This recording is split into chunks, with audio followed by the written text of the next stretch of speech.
শাইতানির বিসমিল্লাহির রহমানির রহিম। নামাজের চাবি হলো পবিত্রতা। হাদিস 291। হযরত আলী রাদিয়াল্লাহু আনহু বলেন, রাসূলুল্লাহ সাল্লাল্লাহু আলাইহি ওয়াসাল্লাম বলেছেন, নামাজের কুঞ্জি হলো তাহারাত এবং এর তাহরিম হলো শুরুতে আল্লাহু আকবার বলা এবং তার তাহলিল হলো শেষে সালাম বলা। আবু দাউদ, তিরমিজি ও নামেরি।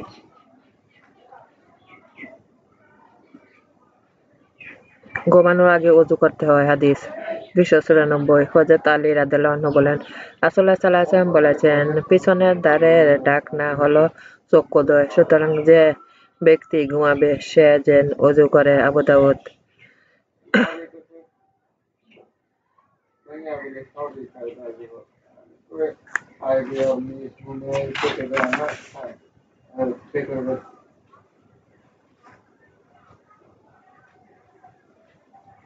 রাসূল সাল্লাল্লাহু আলাইহি ওয়াসাল্লাম পায়খানা গেলে আংটি খুলে রাখতেন। হাদিস 316। হযরত আনাস রাদিয়াল্লাহু আনহু বলেন, রাসূলুল্লাহ সাল্লাল্লাহু আলাইহি ওয়াসাল্লাম যখন পায়খানা যেতেন নিজের আংটি খুলে রাখতেন। আবু দাউদ ও নাসাই ও তিরমিজি। কিন্তু তিরমিজি বলেন হাদিসটি গরীব সহিহ, হাসান ও গরীব সহিহ। ইমাম আবু দাউদ বলেন হাদিসটি মুনকার, কিন্তু তিনি খুলে রাখতেন এর পরিবর্তে রেখে দিতে বলছেন।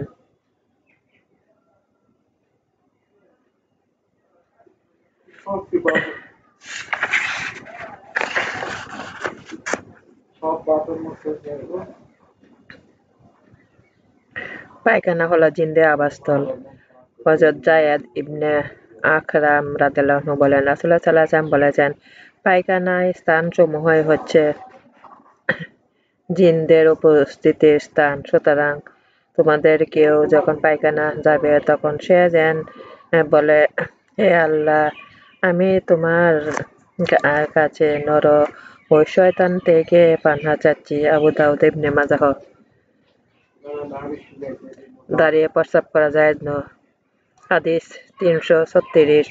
হযরত উমর ইবনুল খাত্তাব রাদিয়াল্লাহু আনহু বলেন, রাসূলুল্লাহ সাল্লাল্লাহু আলাইহি ওয়াসাল্লাম আমাকে দেখলেন আমি দাঁড়িয়ে পেশাব করেছি। তখন তিনি বললেন, হে উমর, দাঁড়িয়ে পেশাব করো না। অতঃপর আমি দাঁড়িয়ে পেশাব করিনি। তিরমিজি ও মাজাহ।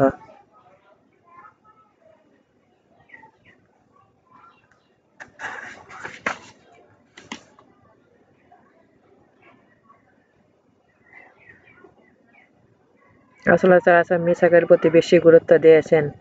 হাদিস 347।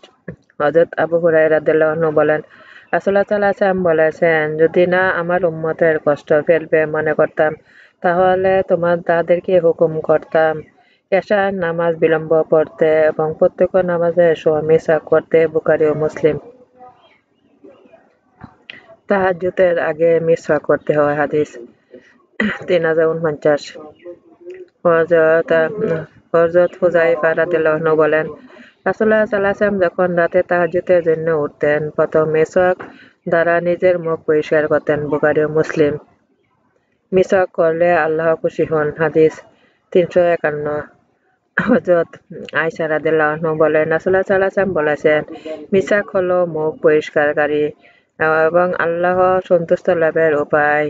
শাফিঈ, আহমদ, দামেরি, নাসাই ও বুখারী বিনা সনদে। চারটি জিনিস রাসূলগণের সুন্নত অন্তর্গত। হাদিস 352। হযরত আইয়ুব আনসারী রাদিয়াল্লাহু আনহু বলেন, রাসূলুল্লাহ সাল্লাল্লাহু আলাইহি ওয়াসাল্লাম বলেছেন, চারটি বিষয়ে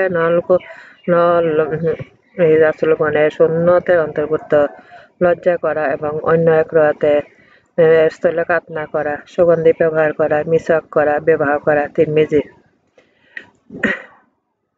নিদ্রা থেকে জেগে মিছাক করা, ওযু করতে হয়। হাদিস 353।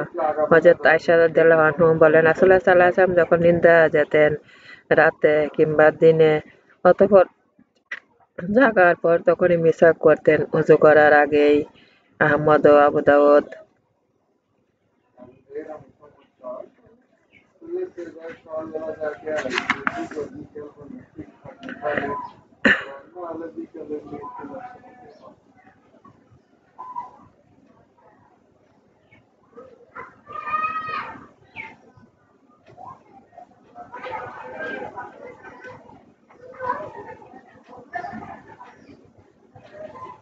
প্রত্যেক কাজ ডান দিক থেকে শুরু করা উচিত। হাদিস 365। হযরত আয়েশা রাদিয়াল্লাহু আনহা বলেন, রাসূলুল্লাহ সাল্লাল্লাহু আলাইহি ওয়াসাল্লাম যথাসম্ভব প্রত্যেক কাজেই ডান দিক থেকে শুরু করতে ভালোবাসতেন। তাহারাতে মাথা আঁচড়ানো ও জুতা পরেন। বুখারী ও মুসলিম।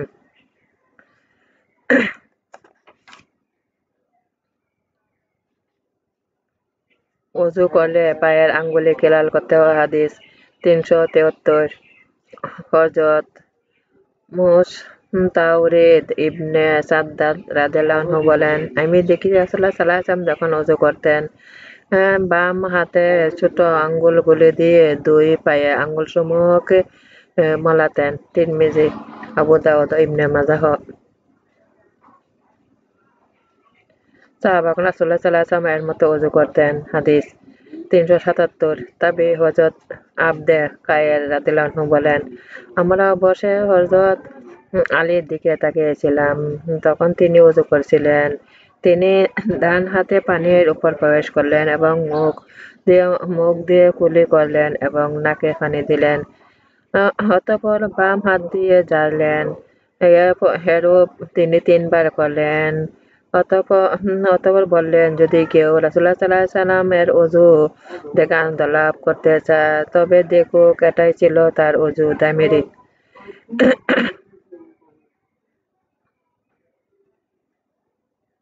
শয়তান ওযুতে ওয়াসওয়াসা দেয়। হাদিস 385।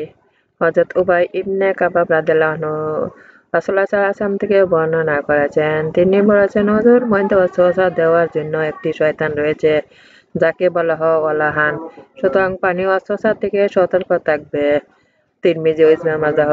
কিন্তু তিরমিজি বলেন, এ হাদিসটি গরীব, এর সনদ সবল নয়, কারণ লাবি কারেজা ইবনে মুসহাব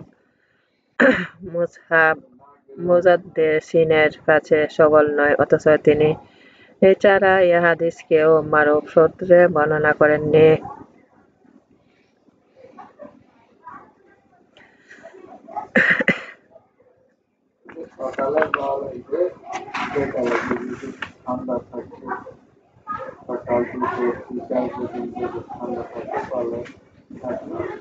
হায়েজের সময় সুগন্ধি ব্যবহার করতে হয়। হাদিস 403। হযরত আয়েশা রাদিয়াল্লাহু আনহা বলেন, আনসারীদের এক স্ত্রীলোক রাসূলুল্লাহ সাল্লাল্লাহু আলাইহি ওয়াসাল্লামকে হায়েজের সময় গোসল সম্পর্কে জিজ্ঞাসা করছিলেন। তিনি তাকে বলে দিলেন কিভাবে তা করবে। অতঃপর বললেন, মেশকের সুগন্ধিযুক্ত একটি কাপড় খণ্ড নিবে, তা দিয়ে উত্তম রূপে পবিত্র অর্জন করবে। সে বলল, এ রাসূলুল্লাহ সাল্লাল্লাহু আলাইহি ওয়াসাল্লাম, আমি তা দিয়ে কিভাবে পবিত্রতা অর্জন করব? রাসূলুল্লাহ সাল্লাল্লাহু আলাইহি ওয়াসাল্লাম বললেন, পবিত্রতা অর্জন করবে। সে পুনরায় বলল, আমি কিভাবে তা পবিত্রতা অর্জন করব? তখন রাসূলুল্লাহ সাল্লাল্লাহু আলাইহি ওয়াসাল্লাম বললেন, সুবহানাল্লাহ, তা দিয়ে পবিত্রতা অর্জন করবে। হযরত আয়েশা রাদিয়াল্লাহু আনহা বলেন, তখন আমি তাকে আমার দিকে টেনে নিয়ে এলাম এবং চুপি চুপি বললাম, রক্তক্ষরণের পর তা দিয়ে মুছে নিবে। বুখারী ও মুসলিম।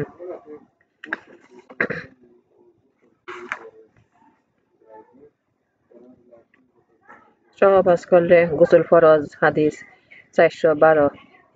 হযরত উবাই ইবনে কাবাব রাদিয়াল্লাহু আনহু বলেন, রাসূলুল্লাহ সাল্লাল্লাহু আলাইহি ওয়াসাল্লাম বলেছেন, গোসল করা ফরজ, শুক্র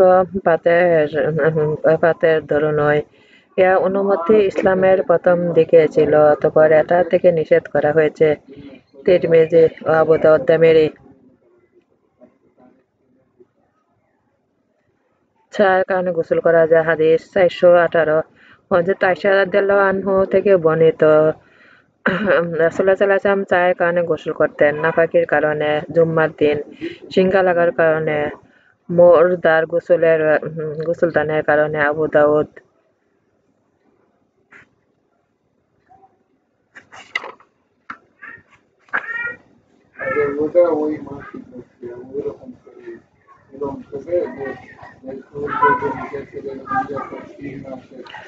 কোরআন পবিত্র হয়ে স্পর্শ করতে হয়। হাদিস 436। হযরত আব্দুল্লাহ ইবনে আবু বকর ইবনে মুহাম্মদ ইবনে আমর ইবনে হাজম থেকে বর্ণিত আছে, রাসূলুল্লাহ সাল্লাল্লাহু আলাইহি ওয়াসাল্লাম আমর ইবনে হাজমের কাছে যে পত্র লিখেছিলেন, তাতে কথাও ছিল পাক পবিত্র ব্যক্তি ছাড়া যেন কেউ কোরআন পড়া না করে, মালিকও দ্বারা পুতনি।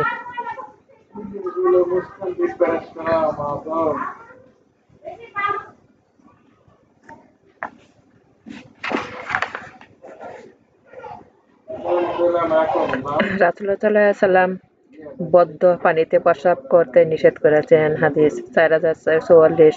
হযরত জাবির ইবনে আব্দুল্লাহ রাদিয়াল্লাহু আনহু বলেন, রাসূলুল্লাহ সাল্লাল্লাহু আলাইহি ওয়াসাল্লাম নিষেধ করেছেন বদ্ধ পানিতে প্রস্রাব করতে। মুসলিম।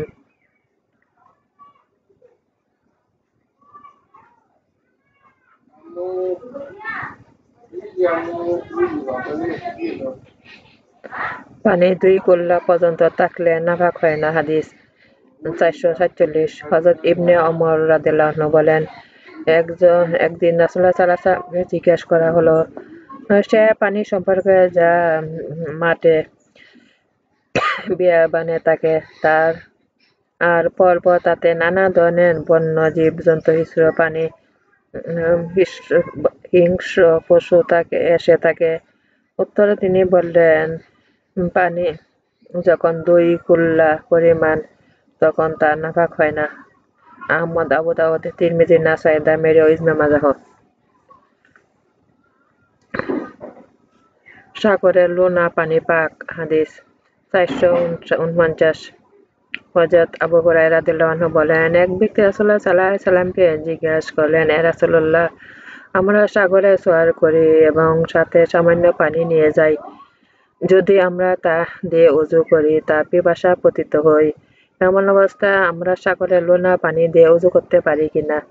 উত্তরে রাসূলুল্লাহ সাল্লাল্লাহু আলাইহি ওয়াসাল্লাম বললেন, সমুদ্রের পানি পাক এবং উহা মারা হালাল। মালিক, তিরমিজি, আবু দাউদ, নাসাই, ইবনে মাজাহ, দামেরি।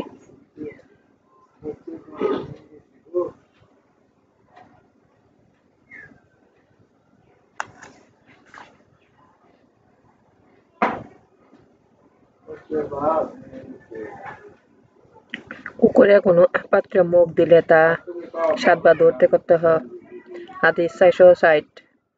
হযরত আবু হুরায়রা রাদিয়াল্লাহু আনহু বলেন, রাসূলুল্লাহ সাল্লাল্লাহু আলাইহি ওয়াসাল্লাম বলেছেন, যখন তোমাদের কারো পাত্রে কুকুর পান করে সে পানি 7 বার ধোয়া। বুখারী ও মুসলিম।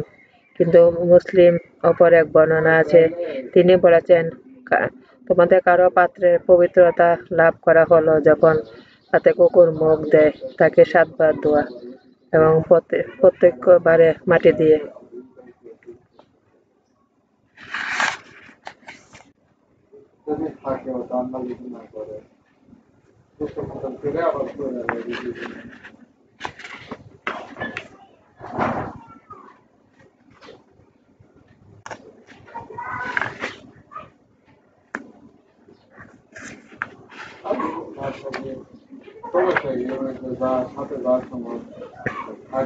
আল্লাহ সন্তুষ্টির অনুসারে নামাজ পড়তে হয়।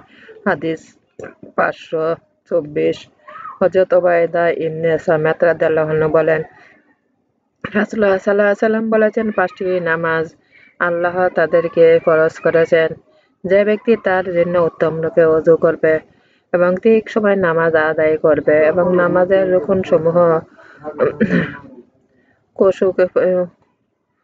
খুশুকে পরিপূর্ণ করবে, তার জন্য আল্লাহ তার প্রতিশ্রুতি রয়েছে, তিনি তাকে মাফ করে দিবেন। আর যে না করবে তার জন্য আল্লাহ তার কোনো প্রতিশ্রুতি নেই। ইচ্ছা করলে তিনি মাফ করে দিতে পারেন আর ইচ্ছা করলে শাস্তিও দিতে পারেন। আহমদ, আবু দাউদ, মালিক ও নাসাই অপর অনুরূপ বর্ণনা করেছেন। নামাজ, রোজা, যাকাত বেহেশতে দাখিল করবে। হাদিস 525। হযরত আবু উমামা বাহিলী রাদিয়াল্লাহু আনহু বলেছেন, রাসূলুল্লাহ সাল্লাল্লাহু আলাইহি ওয়াসাল্লাম বলেছেন, পড়ো তোমাদের প্রতিটি নির্ধারিত 5টি নামাজ, রোজা কাটাও, তোমাদের রমজান মাসটি দাও, তোমাদের মালের যাকাত দাও, অনুগত থাকো তোমাদের কর্মকর্তাদের, এতে প্রবেশ লাভ করবে তোমরা তোমাদের রব এর বেহেশতে। আহমদ ও তিরমিজি।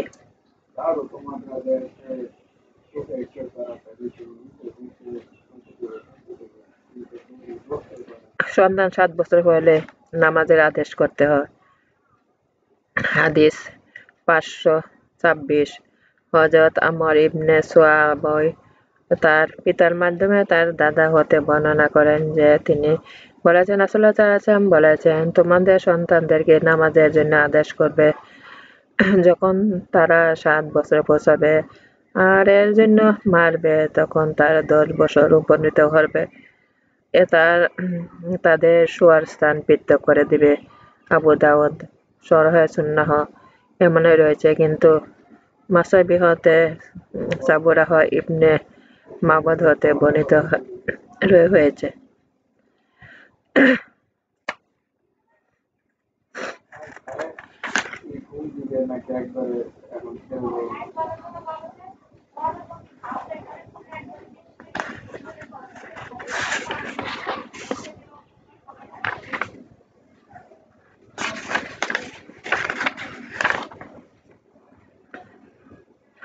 হযরত বেলাল প্রথম আযান দিলেন। হাদিস 590 হযরত আনাস রাদিয়াল্লাহু আনহু বলেন, সাহাবীগণ আগুন ও সিংহা উল্লেখ করলেন। একে কেউ কেউ ইহুদি ও খ্রিস্টানদের কথা বললেন। অতঃপর বেলালকে নির্দেশ দেওয়া হলো আযান জোড়া জোড়া এবং একমত বিজুর দেওয়া সম্পর্কে। তিনি বলেন, তাও কাদ কামাতি সালাত ব্যতীত। বুখারী ও মুসলিম।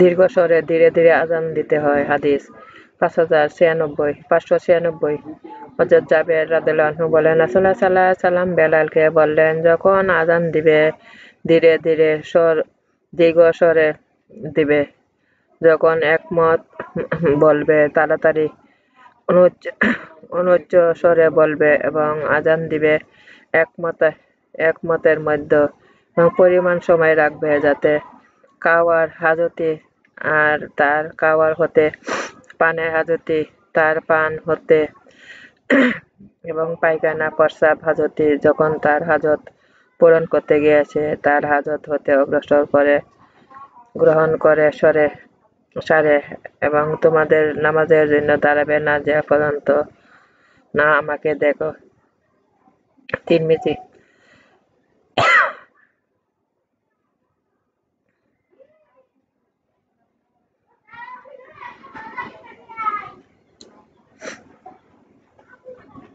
আযান শুনে শয়তান পালিয়ে যায়। হাদিস 604 হযরত আবু হুরায়রা রাদিয়াল্লাহু আনহু বলেন, রাসূলুল্লাহ সাল্লাল্লাহু আলাইহি ওয়াসাল্লাম বলেছেন, যখন নামাজের জন্য আযান দেওয়া হয়ে থাকে শয়তান পিঠ ফিরিয়ে পালাতে থাকে বাদকর্ম করতে করতে যাতে সে আযান না শুনে। অতঃপর যখন আযান শেষ হয়ে যায় সে ফিরে আসে। আবার যখন একমত বলা হয়ে থাকে সে পিঠ ফিরিয়ে পালাতে থাকে। যখন একমত শেষ হয়ে যায় পুনরায় ফিরে আসে। খটকা ঢালতে থাকে মানুষের অন্তরে। সে বলে, অমুক বিষয়ে স্মরণ করো, অমুক বিষয়ে স্মরণ করো। সে সকলের বিষয় তার মনে ছিল না। অবশেষে মানুষ এরূপ হয়ে যায় যে সে কথা বলতে পারে না কত রাকাত নামাজ পড়েছে। বুখারী ও মুসলিম।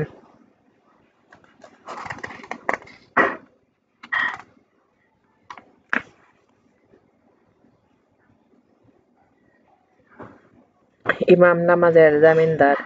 হাদিস 612 হযরত আবু হুরায়রা রাদিয়াল্লাহু আনহু বলেন, রাসূলুল্লাহ সাল্লাল্লাহু আলাইহি ওয়াসাল্লাম বলেছেন, ইমাম হলো নামাজের জামিন আর মুয়াজ্জিন হলো আমানদার।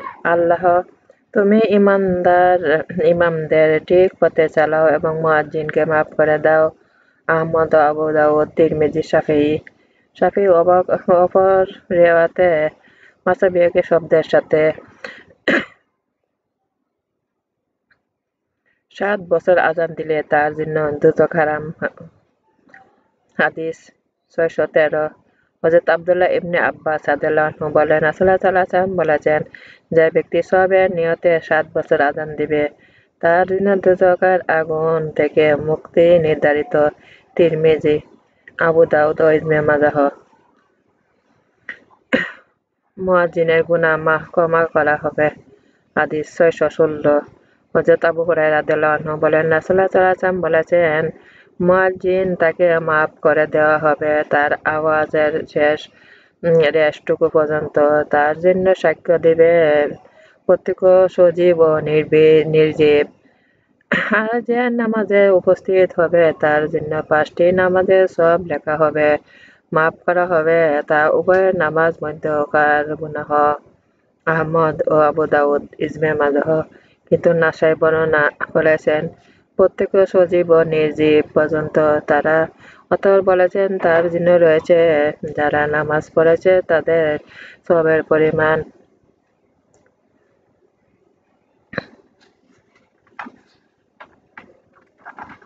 আজানের সময় দোয়া কবুল হয়। হাদিস 621। হযরত সালাহ ইবনে সাদ বলেন, রাসূলুল্লাহ সাল্লাল্লাহু আলাইহি ওয়াসাল্লাম বলেছেন, দুই সময়ে দোয়া ফিরিয়ে দেওয়া হয় না অথবা কম ফিরিয়ে দেওয়া হয়। আজানের সময়, যুদ্ধের সময় দোয়া, যখন পরস্পর কাটাকাটি শুরু হয়ে যায়। অন্য বর্ণনা বৃষ্টির নিচেকার দোয়া। আবু দাউদ ও দামেরি, কিন্তু দামেরি বৃষ্টির নিচেকার দোয়া উল্লেখ করেননি।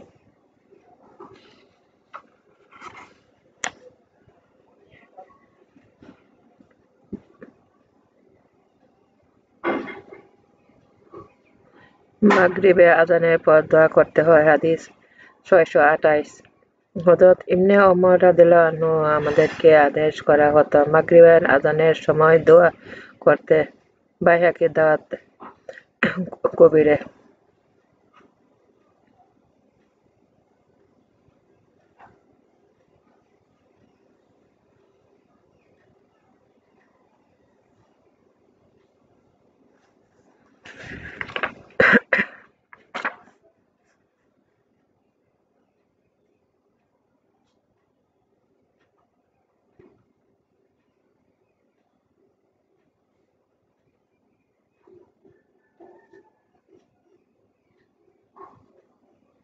রাসূলুল্লাহ সাল্লাল্লাহু আলাইহি ওয়াসাল্লাম এর হুজরা এবং মিম্বারের মাঝে বেহেশতের বাগান। হাদিস 642। হযরত আবু হুরায়রা রাদিয়াল্লাহু আনহু বলেন, রাসূলুল্লাহ সাল্লাল্লাহু আলাইহি ওয়াসাল্লাম বলেছেন, আমার ঘর, আমার মিম্বারের মধ্যস্থানটি বেহেশতের বাগানসমূহের একটি বাগান, আর আমার মিম্বার হচ্ছে আমার হাউজে কাউসারের উপর। বুখারী ও মুসলিম। মসজিদ নির্মাণ করলে বেহেশতে যাবে। হাদিস 645। হযরত উসমান রাদিয়াল্লাহু আনহু বলেন, রাসূলুল্লাহ সাল্লাল্লাহু আলাইহি ওয়াসাল্লাম বলেছেন, যে ব্যক্তি একমাত্র আল্লাহর উদ্দেশ্যে একটি মসজিদ নির্মাণ করবে, আল্লাহ তার জন্য বেহেশতে একটি ঘর নির্মাণ করবেন। বুখারী ও মুসলিম। 7 ব্যক্তি আল্লাহর ছায়া, আরশের ছায়া পাবে। হাদিস 649। হযরত আবু হুরায়রা রাদিয়াল্লাহু আনহু বলেন, রাসূলুল্লাহ সাল্লাল্লাহু আলাইহি ওয়াসাল্লাম বলেছেন, 7 ব্যক্তিকে আল্লাহ তাআলা তার ছায়া দিবেন, নিজের ছায়া। যেদিন তার ছায়া ব্যতীত কোনো ছায়া থাকবে না। ন্যায়পরায়ণ শাসক সেই যুবক যে বর্ধিত হয়েছে আল্লাহর ইবাদতে, যে ব্যক্তি যার অন্তর লেগে থাকে মসজিদের সাথে, যখন সে তা হতে বের হয় যতক্ষণ না তা ফিরে আসে। সে দুই ব্যক্তি যারা একে অন্যকে ভালোবাসে আল্লাহর হস্তে, উভয় মিলিত হয় তার দুই চোখ। সে ব্যক্তি যাকে কোনো সম্ভ্রান্ত সুন্দরী নারী আহ্বান করে আর সে বলে, আমি আল্লাহকে ভয় করি, এবং সেই ব্যক্তি যে দান করে কোনো দান আর গোপন করতে থাকে, এমনকি তার বাম হাতে জানে না ডান হাতে কি দান করেছে। বুখারী ও মুসলিম।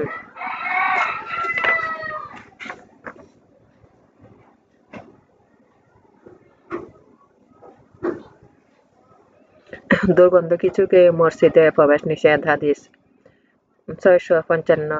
হযরত জাবের ইবনে আব্দুল্লাহ রাদিয়াল্লাহু আনহু বলেন, রাসূলুল্লাহ সাল্লাল্লাহু আলাইহি ওয়াসাল্লাম বলেছেন, যে ব্যক্তি দুর্গন্ধময় গাছে কাঁচা পেঁয়াজ বা রসুন কিছু খাবে, সে যেন মসজিদের কাছে না আসে, কেননা ফেরেশতারা কষ্ট পান যা দ্বারা মানুষ কষ্ট পায়। বুখারী ও মুসলিম। নামাজের সামনে থুতু ফেলা নিষেধ। হাদিস 658। হযরত আবু হুরায়রা রাদিয়াল্লাহু আনহু বলেন, রাসূলুল্লাহ সাল্লাল্লাহু আলাইহি ওয়াসাল্লাম বলেছেন, যখন তোমাদের কেউ নামাজে দাঁড়ায়, সে যেন নামাজের দিকে থুথু না ফেলে, কেননা সে আল্লাহর সাথে মুনাজাতে আছে। কিন্তু যে পর্যন্ত না জায়নামাজে আছে, ডান দিকেও নয়, কেননা তার ডান দিকে রয়েছে ফেরেশতা, বরং সে থুথু ফেলে তার বাম দিকে, তার পায়ের নিচে, তারপর মাটিতে সেঁকে ঢেকে দেয়। আবু সাঈদ খুদরী বর্ণনা রয়েছে, তার বাম পায়ের নিচে। বুখারী মুসলিম। কবরকে মসজিদ বানান সম্পূর্ণ নিষেধ। হাদিস ৬৬০। হযরত জুনদুব রাদিয়াল্লাহু আনহু বলেন, আমি রাসূলুল্লাহ সাল্লাল্লাহু আলাইহি ওয়াসাল্লামকে বলতে শুনেছি, সাবধান, তোমাদের আগে যারা ছিল তারা তোমাদের নবীরা এবং নেক ব্যক্তিগণ কবরসমূহকে মসজিদে পরিণত করেছে। সাবধান, তোমরা কবরসমূহকে মসজিদে পরিণত করো না। আমি তোমাদের এটা নিশ্চিতভাবে নিষেধ করেছি। মুসলিম।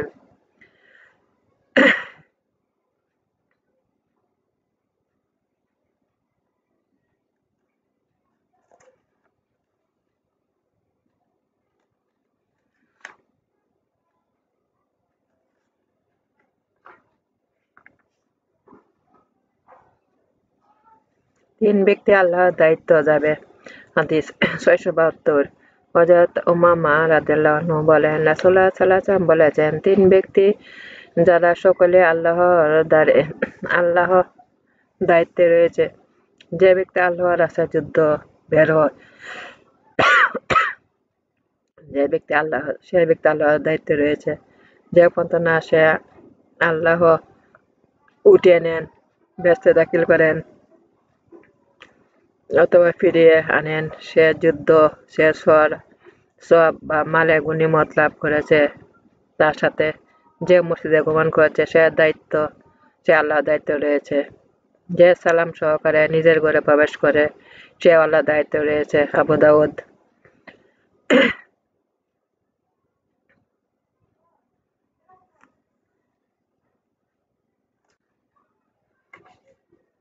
মসজিদে দুনিয়াদারি আলোচনা করা নিষেধ।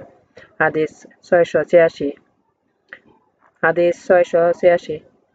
হযরত হাসান বসরি মুরসাল হিসাবে বর্ণনা করেছেন, রাসূলুল্লাহ সাল্লাল্লাহু আলাইহি ওয়াসাল্লাম বলেছেন, মানুষের পক্ষে এমন এক জামানা আসবে যখন মসজিদে তাদের আলোচনা হবে দুনিয়াদারি বিষয় সম্পর্কে, সুতরাং তাদের সঙ্গে বসবে না। তাদের সাথে আল্লাহ তাআলা কোনো আবশ্যকতা নেই। বাহকি ও সবল। আমার নামাজ, আমার উপাসনা, আমার জীবন, আমার মন সব আল্লাহর। আমি আল্লাহর কাছে আত্মসমর্পণ করেছি। হে আমার রব, আমাকে আল্লাহর আনুগত্য বানান, রাসূলের আনুগত্য বানান।